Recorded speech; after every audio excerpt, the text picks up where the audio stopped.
ఆద్య TV, నేను మీ journalist Arun. ఈరోజు రాష్ట్రంలోని అనేక మందిని అరెస్టులు చేయడం అనేది జరుగుతుంది రాష్ట్ర సర్కార్. ఎందుకు? ప్రశ్నించిన వాళ్ళను అరెస్ట్ చేయడమే రాష్ట్ర ప్రభుత్వం లక్ష్యమా అనే అంశాలపైన బీఆర్ఎస్ సీనియర్ నేత మన్నె గోవర్ధన్ రెడ్డి మనతో ఉన్నారు. అడిగి తెలుసుకునే ప్రయత్నం చేద్దాం. సార్ నమస్తే. నమస్తే అండి. సార్ ఏంటి సార్ ఇట్లా అరెస్టులు చేసుకుంటూ పోతే ఎంతమందిని ఇలాగనే చేస్తారు? ఎన్ని జైలు ఈ కాంగ్రెస్ గవర్నమెంట్ కట్టించింది? బీఆర్ఎస్ పార్టీ అంటే ముఖ్యమంత్రి రేవంత్ రెడ్డి గారికి భయం, వణుకు పుడుతుంది వెన్నులో. ఈ రోజు ఆయన తప్పులు చేస్తూ ఉండు, తప్పులను ప్రశ్నిస్తున్నాం, అవినీతిని ప్రశ్నిస్తున్నాం.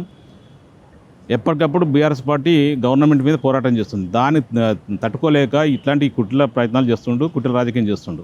ముఖ్యంగా ఆయన ఏదైతే గత 10 సంవత్సరాలే తప్పులు చేస్తూ జైలుకు చెప్పకూడదు తిన్నాడో, ఆ రాజకీయ కక్ష పూరితంగా లేదా రాజకీయ కక్ష సాధింపు చేయాలని చెప్పి ప్రయత్నం చేస్తుండు. ఎన్ని కుట్రలు చేసినా, ఎన్ని కుతంత్రాలు చేసినా కూడా మేము భయపడి వెనకాడికి వేసే ముచ్చట లేదు. 100% నీ పరిపాలన మీద, నీ వ్యవహార శైలి మీద, నీ అవినీతి మీద 100% ప్రశ్నిస్తూనే ఉంటాం. నిన్ను ఎండగడుతూనే ఉంటాం. అంటే ఎప్పటికప్పుడు ఓన్లీ బీఆర్ఎస్ నేతలే టార్గెటా? ఎమ్మెల్యేలు, మాజీ ఎమ్మెల్యేలు, ప్రస్తుతం ఉన్న ఎమ్మెల్యేలు, విప్పులు, వీళ్ళందరూ ఇప్పుడు మళ్ళీ కేటీఆర్ని కూడా అరెస్ట్ చేస్తారు అనేది బాగా ప్రజలకు బలంగా వెళ్తుంది. అది అప్పుడే అరెస్ట్ చేస్తారు, ఎందుకు చేయవలసి వస్తుంది?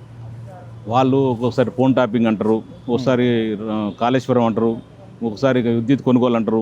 ఒక్కొక్కసారి ఒక్కొక్క విధానంగా ప్రయత్నం చేస్తారు. ఎక్కడ కూడా అవకాశం లేదు. ఎందుకంటే ప్రభుత్వం, కేసీఆర్ గారు కానీ, కేటీఆర్ గారిని ప్రభుత్వం కానీ ఎక్కడ కూడా సింగిల్ అవినీతి, ₹1 అవినీతి చేయలేదు. ఎక్కడ ఇబ్బందికి గురి కాలేదు.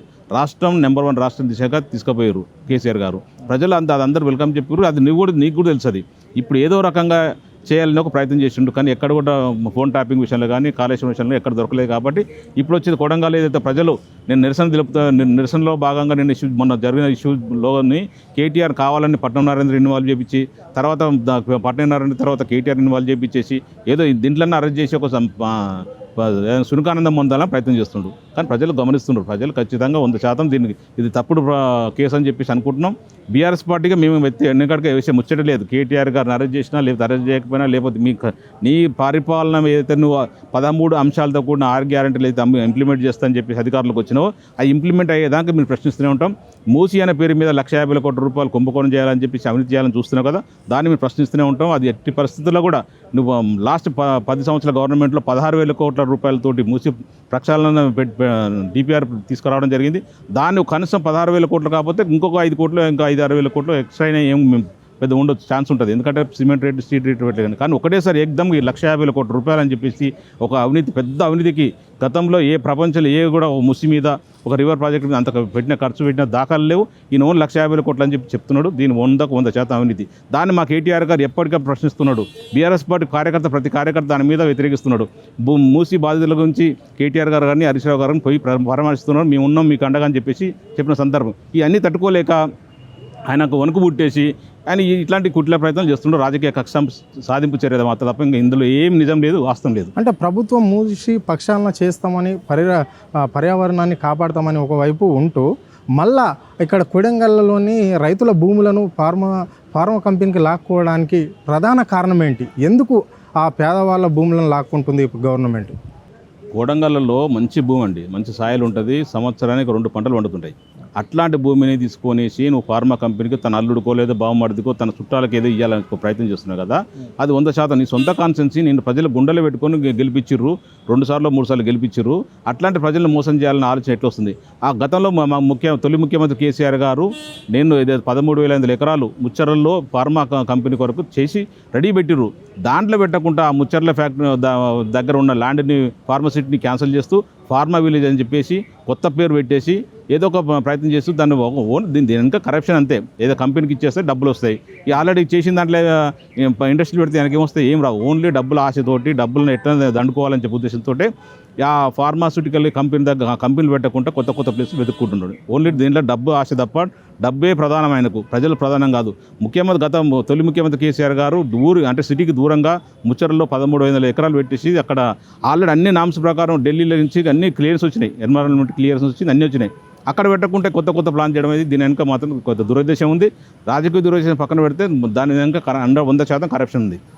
సో ఇప్పుడు అక్కడ వెళ్తే అక్కడ ప్రజలు అంటున్నారు, పోలీసులు అంటే కలెక్టర్ పైన, కలెక్టర్కు మాకు వాగ్వాదం చోటు చేసుకున్నది వాస్తవమే, కానీ కలెక్టర్ను మేము టచ్ చేయలేదు.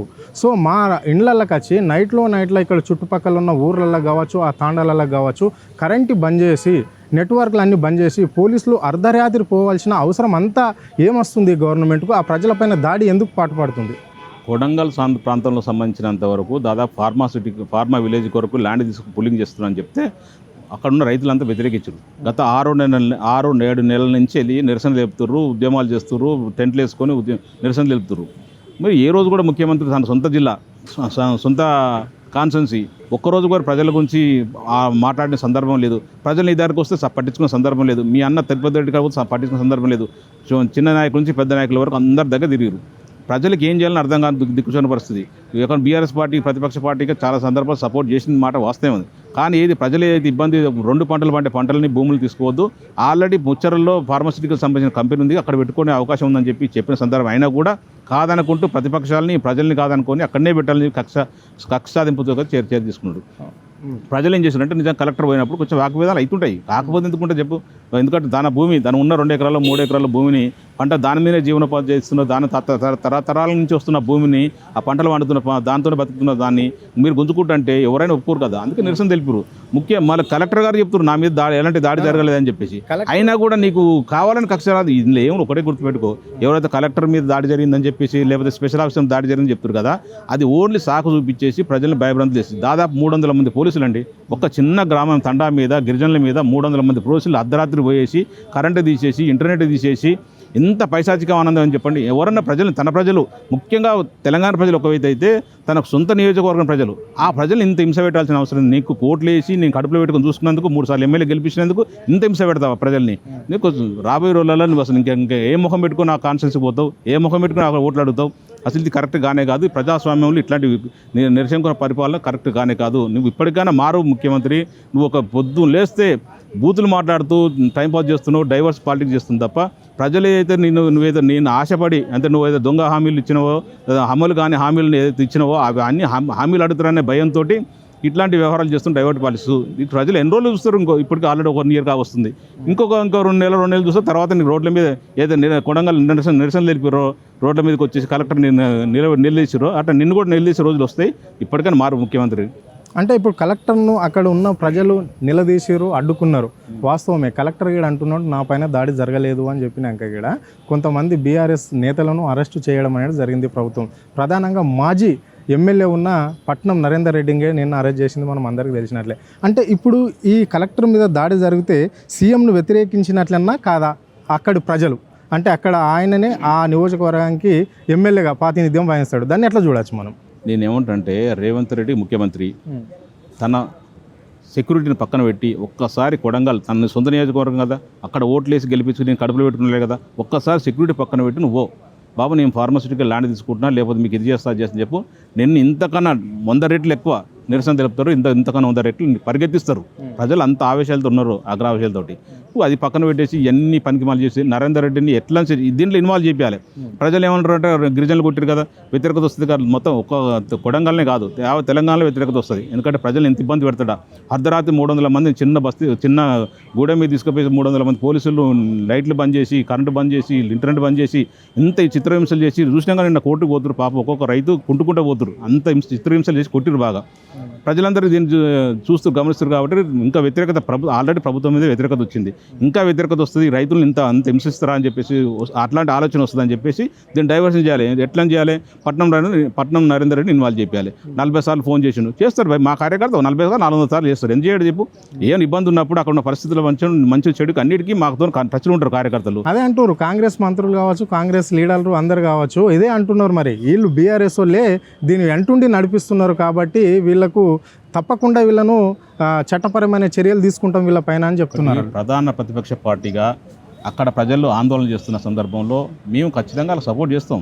అది ఏ పార్టీ గతంలో చేయలే, గతంలో పీసీసీ ప్రెసిడెంట్ చేయలే. అంటే ఈ రాష్ట్రంలో ఓన్లీ బీఆర్ఎస్ ఒకటే ఉందా? అంటే బీజేపీ కూడా ఉంది కదా, బీజేపీ అనేక పార్టీలు కూడా ఉన్నాయి కదా. బీజేపీ కాంగ్రెస్ పార్టీ ఒకటే, ఇద్దరు కలిసి ఒకే ఆకులు తింటున్నారు, ఒకే తన మంచం మీద వండుకుంటారు, ఒకే తన సంసారం చేస్తున్నారు.